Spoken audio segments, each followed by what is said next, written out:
ओम शांति। परम प्रिय परमात्मा से भी भगवान को कोटि कोटि नमन। आज 9 अगस्त 2025। आइए हम सब प्रातः मुरली बाप दादा का एकाग्रचित में स्थित कर रहेंगे, सुनेंगे। बाबा बोले, मीठे बच्चे, यह पुरुषोत्तम संगम युग कल्याणकारी युग है। इसमें ही पढ़ाई से तुम्हें श्री कृष्णपुरी का मालिक बनना है। प्रश्न में बाबा पूछे, बाप माताओं पर ज्ञान का कलश क्यों रखते हैं? कौन सी एक रिवाज भारत में ही चलती है? उत्तर में बाबा बोले, पवित्रता की राखी बांध सबको पतित से पावन बनाने के लिए बाप माताओं पर ज्ञान का कलश रखते हैं। रक्षाबंधन का भी भारत में ही रिवाज है। बहन भाई को राखी बांधती है। यह पवित्रता की निशानी है। बाप कहते हैं, बच्चे तुम मामे कम याद करो तो पावन दुनिया के मालिक बन जाएंगे। गीत में बाबा बोले, भोलानाथ से निराला और कोई नहीं। ओम शांति। यह है भोलेनाथ की महिमा, जिसके लिए कहते हैं देने वाला है। तुम बच्चे जानते हो श्री लक्ष्मी नारायण के यह राज्य भाग्य किसने दिया?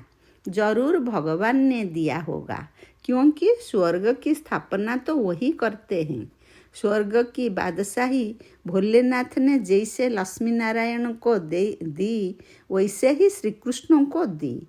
राधे कृष्ण अथवा लक्ष्मी नारायण की बात तो एक ही है, परंतु राजधानी है नहीं। उन्हों को सिवाय परमपिता परमात्मा के कोई राज्य दे नहीं सकते। उन्हों का जन्म स्वर्ग में ही कहेंगे। यह तुम बच्चे ही जानते हो। तुम बच्चे ही जन्माष्टमी पर समझाएंगे। श्री कृष्ण की जन्माष्टमी है तो राधे की भी होनी चाहिए, क्योंकि दोनों स्वर्ग के वासी है। राधे कृष्ण ही स्वयंवर के बाद लक्ष्मी नारायण बनते हैं। मुख्य बात है उन्हों को यह राज्य किसने दिया, यह राजयोग कब और किसने सिखाया? स्वर्ग में तो नहीं सिखाया होगा। सतयुग में तो वह है ही उत्तम पुरुष। कलयुग के बाद होता है सतयुग, तो जरूर कलयुग अंत में राजयोग सीखे होंगे, जो फिर नए जन्म में राजाई प्राप्त की। पुरानी दुनिया से नई पावन दुनिया बनती है। जरूर पतित पावन ही आया होगा। अब संगम युग पर कौन सा धर्म होता है, यह किसी को पता नहीं। पुरानी दुनिया और नई दुनिया का यह है पुरुषोत्तम संगम युग, जो गाया हुआ है। यह लक्ष्मी नारायण है नई दुनिया के मालिक। इन्हों की आत्मा को आगे जन्म में परमपिता परमात्मा ने राजयोग सिखाया। इन्हों की आत्मा को आगे जन्म में परमपिता परमात्मा ने राजयोग सिखाया। जिस पुरुषार्थ की प्रारब्ध फिर से नए जन्म में मिलती है, उनका नाम ही है कल्याणकारी पुरुषोत्तम संगम युग। जरूर बहुत जन्मों के अंत के जन्म में ही इन्हों को कोई ने राजयोग सिखाया होगा। कलयुग में है अनेक धर्म। सतयुग में था एक देवी देवता धर्म। संगम पर कौन सा धर्म है, जिससे यह पुरुषार्थ कर राजयोग सीखें और सतयुग में प्रारब्ध भोगे? समझाया जाता है, संगम युग पर ब्रह्मा द्वारा ब्राह्मण ही पैदा हुए। चित्र में भी है ब्रह्मा द्वारा स्थापना कृष्णपुरी की। विष्णु अथवा नारायणपुरी कहो, बात तो एक ही है। अब भी तुम जानते हो हम कृष्णपुरी के मालिक बनते हैं इस पढ़ाई से और पावन बनने से। शिव भगवान है ना, श्री कृष्ण की आत्मा ही बहुत जन्म के अंत के जन्म में फिर यह बनती है। 84 जन्म लेते हैं ना, यह है 84वां जन्म, यह है 84वां जन्म, 84th जन्म। इनका ही फिर ब्रह्मा नाम रखते हैं। नहीं तो फिर ब्रह्मा कहाँ से आया? ईश्वर ने रचना रची तो ब्रह्मा विष्णु शंकर कहाँ से आए? कैसे रचा? क्या छू मंत्र किया जो पैदा हो गए? बाप ही उन्हों की हिस्ट्री बताते हैं। एडाप्ट किया जाता है तो नाम बदलते हैं। ब्रह्मा नाम तो नहीं था ना। कहते हैं बहुत जन्म के आत्मा में अंत में जो जरूर पतित मनुष्य हुआ। ब्रह्मा कहाँ से आया किसी को भी पता नहीं है। बहुत जन्म के अंत का जन्म किसी का हुआ? वो तो लक्ष्मी नारायण ने ही बहुत जन्म लिए हैं। नाम रूप देश काल बदलता जाता है। श्री कृष्ण के चित्र में 84 जन्मों की कहानी क्लियर लिखी हुई है। जन्माष्टमी पर श्री कृष्ण के चित्र भी बहुत बिकते होंगे, क्योंकि श्री कृष्ण ने मंदिर में तो सब जाएंगे ना, राधे कृष्ण के मंदिर में ही जाते हैं। श्री कृष्ण के साथ राधे जरूर होगी। राधे कृष्ण प्रिंस प्रिंसेस ही लक्ष्मी नारायण महाराजा महारानी बनते हैं। उन्होंने ही 84 जन्म लिए, फिर अंत के जन्म में ब्रह्मा सरस्वती बने। बहुत जन्मों के अंत में बाप ने प्रवेश किया और इनको ही कहते हैं तुम अपने जन्मों को नहीं जानते हो। तुम पहले जन्म में लक्ष्मी नारायण थे, फिर यह जन्म लिया। उन्होंने अर्जुन का नाम कह दिया है। अर्जुन को राजयोग सिखाया, अर्जुन का अलग कर दिया है, परंतु उनका नाम अर्जुन है नहीं।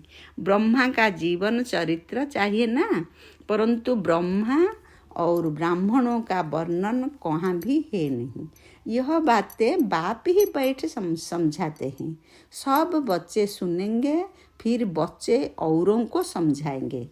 कथा सुनकर फिर औरों को बैठ सुनाते हैं। तुम भी सुनते हो, फिर सुनाते हो। यह है पुरुषोत्तम संगम युग, लीप युग, एक्स्ट्रा युग। पुरुषोत्तम मास पड़ता है तो 13 मास हो जाते हैं। इस संगम युग के त्योहार ही हर वर्ष मनाते हैं। इस पुरुषोत्तम संगम युग का किसी को पता नहीं है। इस संगम युग पर ही बाप आकर पवित्र बनाने की प्रतिज्ञा कराते हैं। पतित दुनिया से पावन दुनिया की स्थापना करते हैं। रक्षाबंधन का भी भारत में ही रिवाज है। बहन भाई को राखी बांधती है, परंतु वह ब्रह्मा कुमारी भी फिर अपवित्र बन जाती है। अभी बाप ने तुम माताओं पर ज्ञान का कलश रखा है। जो ब्रह्मा कुमारियां बैठ पवित्रता की प्रतिज्ञा कराने राखी बांधती है। बाप कहते हैं माम्य कम याद करो तो तुम पावन दुनिया के मालिक बन जाएंगे। बाकी कोई राखी आदि बांधने की दरकार नहीं है। यह समझाया जाता है। जैसे साधु सन्यासी लोग दान मांगते हैं। कोई कहते हैं क्रोध का दान दो, कोई कहते हैं प्याज मत खाओ। जो खुद नहीं खाते होंगे वह दान लेते होंगे। इन सबसे भारी प्रतिज्ञा तो बेहद का बाप कराते हैं।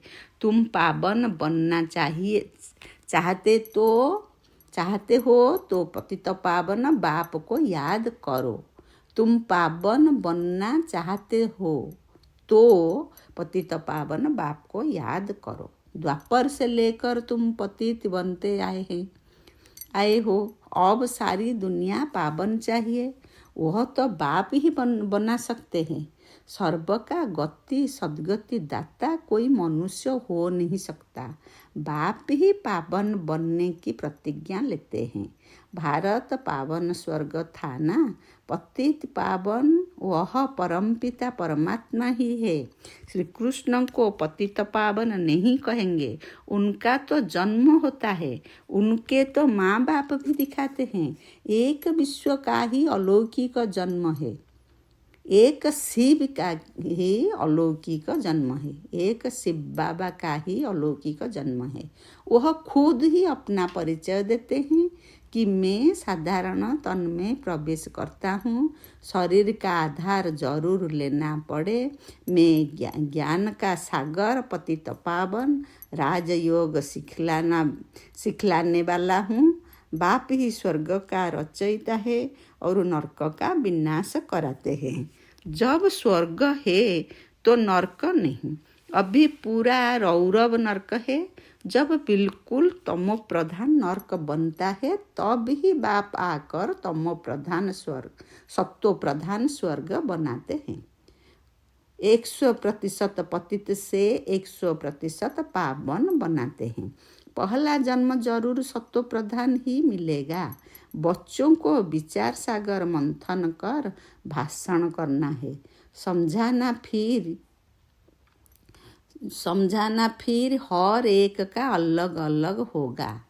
बाप भी आज एक बात कल फिर दूसरी बात समझाएंगे। एक जैसी समझानी तो हो न सके। समझो टेप में कोई एक्यूरेट सुने भी, परंतु फिर एक्यूरेट सुना नहीं सकेंगे, फिर फर्क जरूर पड़ता है। बाप जो सुनाते हैं तुम जानते हो, ड्रामा में सारी नूंद है। अक्षर बाई अक्षर जो कल्प पहले सुनाया था वह फिर आज सुनाते हैं। यह रिकॉर्ड भरा हुआ है। भगवान खुद कहते हैं, मैंने जो 5000 वर्ष पहले हूबहू अक्षर बाई अक्षर सुनाया है वही सुनाता हूँ। यह शूट किया हुआ ड्रामा है, इसमें फर्क जरा भी नहीं पड़ सकता। इतनी छोटी आत्मा में रिकॉर्ड भरा हुआ है। अब श्री कृष्ण जन्माष्टमी कब हुई थी यह भी बच्चे समझते हैं। आज से 5000 वर्ष से कुछ दिन कम कहेंगे, क्योंकि अब भी पढ़ रहे हैं। नई दुनिया की स्थापना हो रही है। बच्चों के दिल में कितनी खुशी है। तुम जानते हो श्री कृष्ण की आत्मा ने 84 का चक्र लगाया है। अब फिर श्री कृष्ण के नाम रूप में आ रही है। चित्र में दिखाया है, पुरानी दुनिया को लात मार रहे हैं, नई दुनिया हाथ में है। अब भी पढ़ रहे हैं, इसलिए कहा जाता है श्री कृष्ण आ रहे हैं। जरूर बाप बहुत जन्म के अंत में ही पढ़ाएंगे। यह पढ़ाई पूरी होगी तो श्री कृष्ण जन्म लेंगे। बाकी थोड़ा टाइम है पढ़ाई का।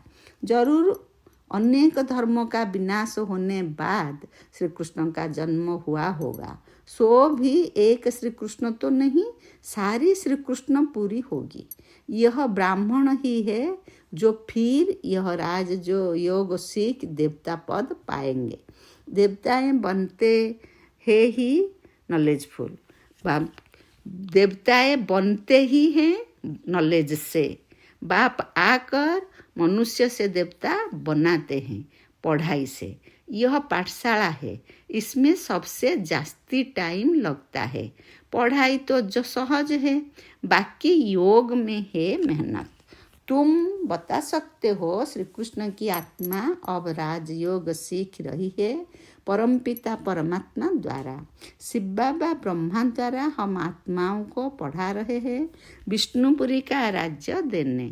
हम प्रजापिता ब्रह्मा के बच्चे ब्राह्मण ब्राह्मणियाँ हैं। यह है संगम युग। यह बहुत छोटा सा युग है। चोटी सबसे छोटी होती है ना, फिर उनसे बड़ा मुख, उनसे बड़ा बाहें, उनसे बड़ा पेट, उनसे बड़ा टांगे, विराट रूप दिखाते हैं, परंतु उसकी समझानी कोई नहीं देते। तुम बच्चों को यह 84 जन्म के चक्र का राज समझना है। शिव जयंती के बाद है श्री कृष्ण जयंती। तुम बच्चों के लिए यह है संगम युग। तुम्हारे लिए कलयुग पूरा हो गया। बाप कहते हैं मीठे बच्चे, अब मैं आया हूँ तुमको सुख धाम शांति धाम ले जाने लिए। तुम सुख धाम के रहवासी थे, फिर दुख धाम में आए। पुकारते हो बाबा आओ इस पुरानी दुनिया में। तुम्हारी दुनिया तो नहीं है। अब भी तुम क्या कर रहे हो? योग बल से अपनी दुनिया स्थापन कर रहे हो। कहा भी जाता है अहिंसा परम देवी देवता धर्म। तुमको अहिंसक बनना है। न काम कटारी चलाती है, न लड़ना झगड़ना है। बाप कहते हैं मैं हर 5000 वर्ष बाद आता हूँ, लाखों वर्ष की बात है नहीं। बाप कहते हैं यज्ञ तप दान पुण्य आदि करते तुम नीचे गिरते आए हो। ज्ञान से ही सद्गति होती है। मनुष्य तो कुंभकर्ण की नींद में सोए हुए हैं, जो जगते ही नहीं। इसलिए बाप कहते हैं मैं कल्प कल्प आता हूँ। मेरा भी ड्रामा में पार्ट है। पार्ट बिगर मैं भी कुछ नहीं कर सकता हूँ। मैं भी ड्रामा के बंधन में हूँ। पूरे टाइम पर आता हूँ। ड्रामा के प्लान अनुसार मैं तुम बच्चों को वापस ले जाता हूँ। अब कहता हूँ मनमना भव, परंतु इनका भी अर्थ कोई नहीं जानते हैं। बाप कहते हैं देह के सर्व संबंध छोड़ मामेकम याद करो तो तुम पावन बन जाएंगे। बच्चे मेहनत करते रहते हैं बाप को याद करने की। यह है ईश्वरीय विश्वविद्यालय। सारे विश्व को सद्गति देने वाला दूसरा कोई ईश्वरीय विश्वविद्यालय हो न सके। ईश्वर बाप खुद आकर सारे विश्व को चेंज कर देते हैं। हेल से हेवन बनाते हैं, जिस पर फिर तुम राज्य करते हो। शिव को बबुलनाथ भी कहते हैं, क्योंकि वह आकर तुमको काम कटारी से छुड़ाए पावन बनाते हैं। भक्ति मार्ग में तो बहुत सो है, यहाँ तो शांत में याद करना है। यह अनेक प्रकार के हठ योग आदि करते हैं, उनको तो निवृत्ति मार्ग ही अलग है। उनका तो निवृत्ति मार्ग ही अलग है। हठ योगी का वह ब्रह्मा को मानते हैं। ब्रह्मा योगी तत्व योगी है। वह ब्रह्म को मानते हैं। ब्रह्म योगी तत्व योगी है। वह तो हो गया आत्माओं के रहने का स्थान। ब्रह्म आत्माओं का रहने का स्थान है, जिसको ब्रह्मांड कहा जाता है। वह फिर ब्रह्म को भगवान समझ लेते हैं, उसमें लीन हो जाएंगे। गोया आत्मा को मॉर्टल बना देते हैं। बाप कहते हैं मैं ही आकर सर्व की सद्गति करता हूँ। शिव बाबा ही सर्व की सद्गति करते तो वह है हीरे जैसा। फिर तुमको गोल्डन एज में ले जाते हैं। तुम्हारा भी यह हीरे जैसा जन्म है, फिर गोल्डन एज में आते हो। यह नॉलेज तुमको बाप ही आकर पढ़ाई में, जिससे तुम देवता बनते हो। फिर यह नॉलेज प्रायः लोप हो जाती है।